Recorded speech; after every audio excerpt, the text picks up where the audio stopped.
Hello and welcome to this Eeveesode number 24. I have a bit of cold, so sorry for the voice. And in this Eeveesode, it's going to be a really short one, but I want to just address the new Matcaps, and maybe we should drop the clay engine, and yeah, the nodes are more stable in recent builds, and maybe a need for a material override. And I'm also going to talk quickly about the sub-panels within panels, and a short update on my theme default plus plus. So let's jump in Blender, and we can just check. I have a small test scene here I built today. So let's start with the Matcap stuff. I'm just gonna turn off volumetrics. So if we focus on this Suzanne monkey here, remove overlays, and go into studio lighting, we can change the Matcap.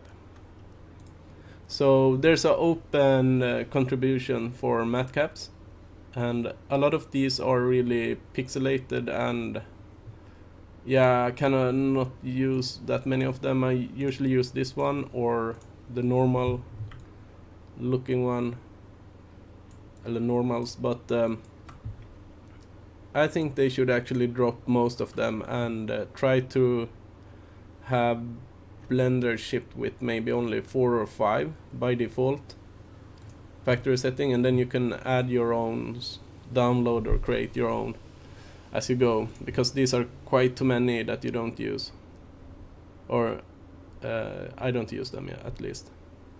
And maybe it's about time also to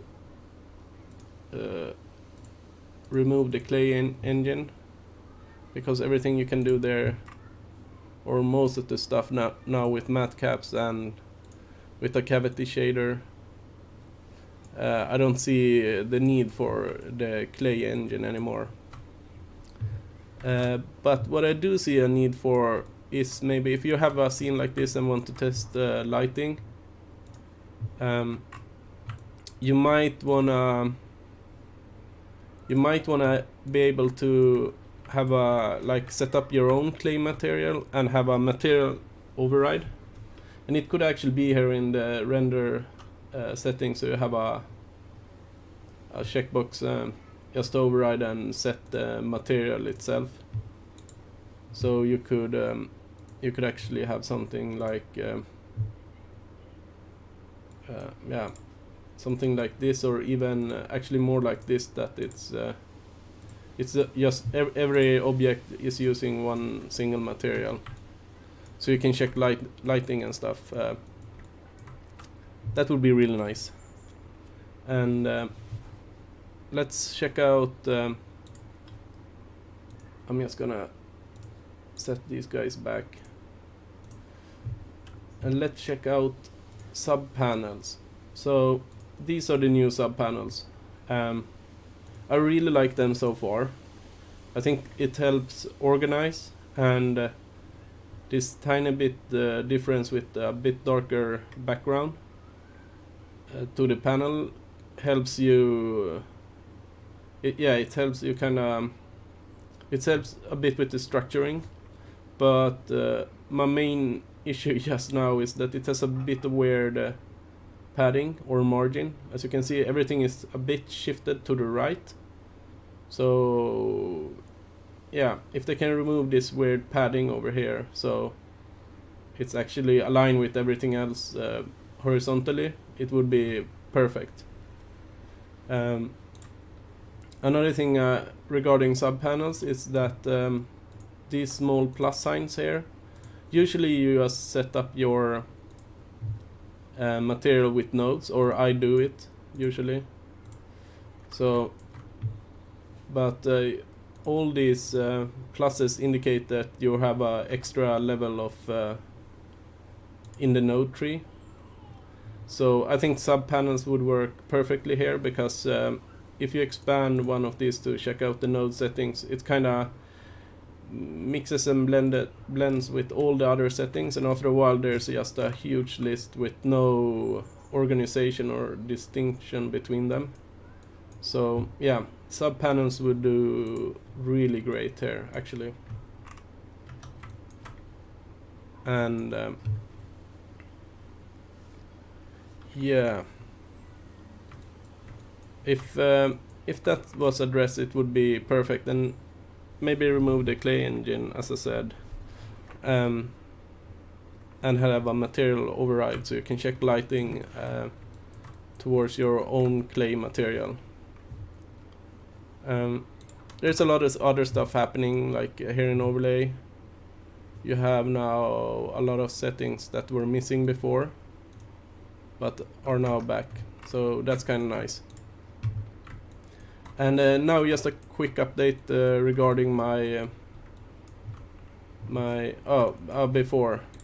So the reason why you kind of want a clay material is so you can check, as I said, lighting, because sometimes it behaves a bit weirdly, and most likely it's due to the normal maps in this case. As you can see, the lighting is kind of get cut off and stuff like that.